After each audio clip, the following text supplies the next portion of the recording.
Começa agora. Diário Econômico PicPay. Uma análise das principais informações que impactam os mercados, A economia global e do Brasil. Apresentação Marco Caruso.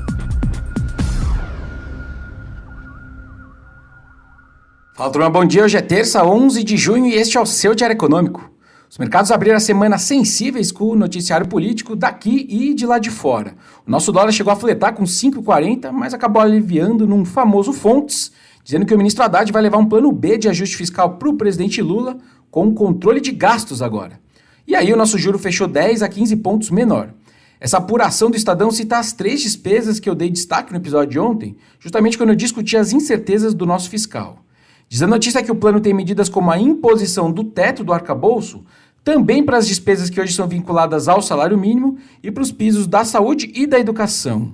Nessas horas vale aquela regra de São Tomé, mas como os ativos aqui estavam com uma dinâmica ruim, a notícia acabou fazendo preço mesmo sem nenhuma confirmação maior.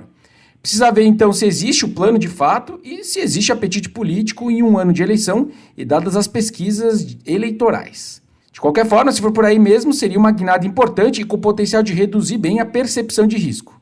E mais uma vez, também valeria a máxima de que o dólar foi pedagógico. Numa visão bem simplificada da questão fiscal, realmente a Fazenda precisa encarar essa necessidade de olhar para os gastos também, especialmente agora que o empresariado e, consequentemente, o Congresso desenhou um limite ali para o ajuste via impostos. Ou é na receita, ou é na despesa, ou você vai ter que acabar cancelando e mudando mais uma regra fiscal. Tanto que outro Fontes do broadcast agora afirmou que o presidente do Senado teria dado até hoje para o executivo indicar alguma fonte alternativa de receita para entrar no lugar da MP do PIS/COFINS. E que se não solucionar esse impasse, ele devolve a medida, que não agradou vários setores da economia. Lembrando que o governo então teria que achar ali 25 a 30 bilhões de receitas para compensar a desoneração da folha de pagamentos que seguiu valendo para esse ano, aumentando despesas. Outro evento político que fez preço foram as eleições parlamentares na Europa, que eu citei na segunda-feira e que se deu ali no fim de semana.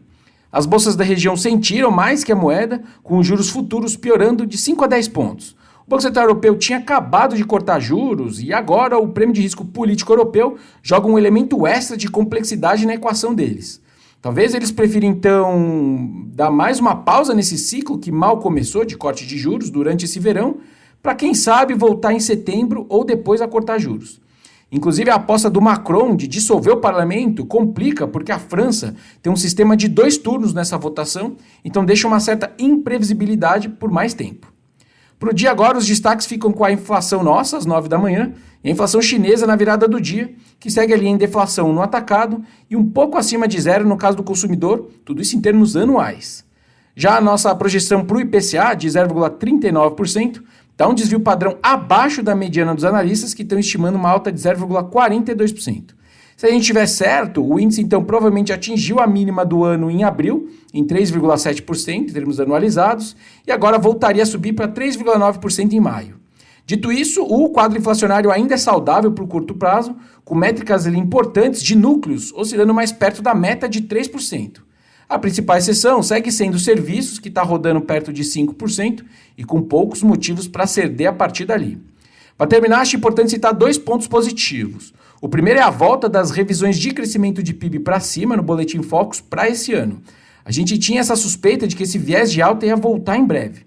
A estimativa tinha piorado nas últimas 4 semanas, inclusive por causa do Rio Grande do Sul, mas já voltou para os 2,1% de um mês atrás. Uma primeira explicação é a própria surpresa positiva com os números do primeiro TRI de 24, que saíram semana passada e vieram melhores.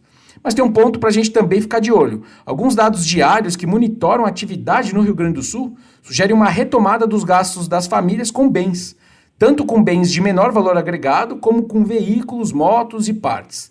Em alguns subsetores do varejo, os gastos com Pix e cartão de crédito já estão acima do resto do Brasil. A grande fragilidade ainda segue sendo o setor de serviços que são mais presenciais, né? E aí a água, a lama e toda a destruição acaba sendo mais impeditivo. Bom dia, bons negócios e sorte sempre!